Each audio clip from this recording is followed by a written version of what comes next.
Salut salut! On commence la semaine avec le 10e exercice. Et pour celui-ci, on va enfin animer un humain. Mais rien de compliqué pour commencer, rassurez-vous. On va faire un lancer de balle. Pour ça, je vais vous conseiller vivement de chercher des références. Des lancers de balles de baseball par exemple. Il y en a plein sur internet et même si rien ne vous convient, vous pouvez vous filmer vous-même. De cette façon, vous pourrez analyser le mouvement et vous serez plus apte à le reproduire par la suite. Vous devez sûrement vous en douter, mais beaucoup de films d'animation, si ce n'est pour dire la presque totalité, les animateurs utilisent des références pour certaines scènes afin que le rendu ait l'air plus naturel. Mais retournons à nos moutons. Pour commencer, il est bon à savoir qu'il ne faut pas détailler son modèle en premier lieu. C'est une perte de temps et ça rendra votre animation super rigide. Je vous mets en exemple mon tout premier lancer de balle. J'avais tendance à trop détailler, chercher à avoir la forme exacte à chaque frame, ce qui me décourageait à les redessiner à chaque fois. Or, il faut le faire, il faut redessiner à chaque fois. Sinon le mouvement aura l'air trop mécanique, bizarre ou je ne sais quoi, et dans tous les cas ça se sentira, et vous ça ne vous aidera pas à vous améliorer. Donc le mieux c'est de faire une forme approximative. Les bras sont des brindilles? C'est pas grave, ça marche quand même. Le principal ici, c'est le mouvement. Attention quand même à ne pas le faire changer de taille par contre, ça c'est toujours important. Alors commençons. Comme à chaque fois, on place la ligne de sol. Je vais ensuite poser mes poses clés. Pour cette étape, aidez-vous de votre référence.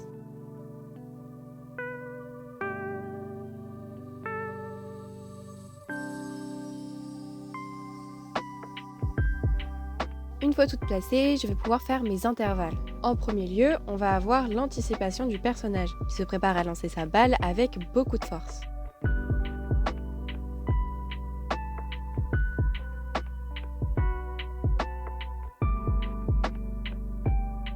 Il va donner de l'élan à son bras en se penchant en arrière avant de revenir d'un coup avec tout son corps vers l'avant.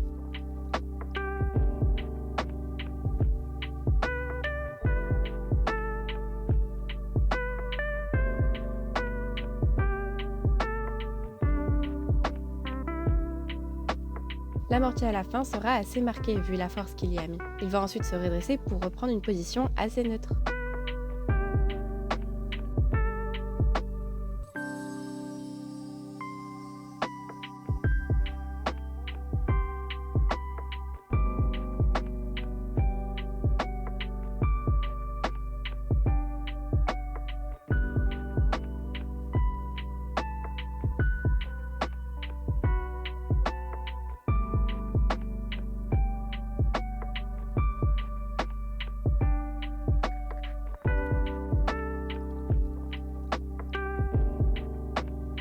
Et voilà, c'est déjà fini. C'est un exercice assez rapide et simple à faire, et pourtant c'est pas si évident non plus. Lorsqu'on anime un humain pour la première fois, on peut se sentir obligé de faire une base du personnage et d'avoir les proportions correctes sur chaque frame. C'était mon cas et mon professeur m'a gentiment fait comprendre de me sortir le balai du... C'est pourquoi j'ai tenu à insister sur ce point, parce que je sais que c'est pas évident. Néanmoins, bien qu'on n'y est pas encore, il y a bien un moment où il faudra faire attention à son modèle pour qu'il ait vraiment des jambes et des bras et non pas des sticks à la place. Avant d'en arriver là, entraînez-vous à faire des actions simples avec des bonhommes simplifiés. Sur ces belles paroles, je vous souhaite une bonne soirée et on se retrouve donc demain pour le prochain exercice. Bye!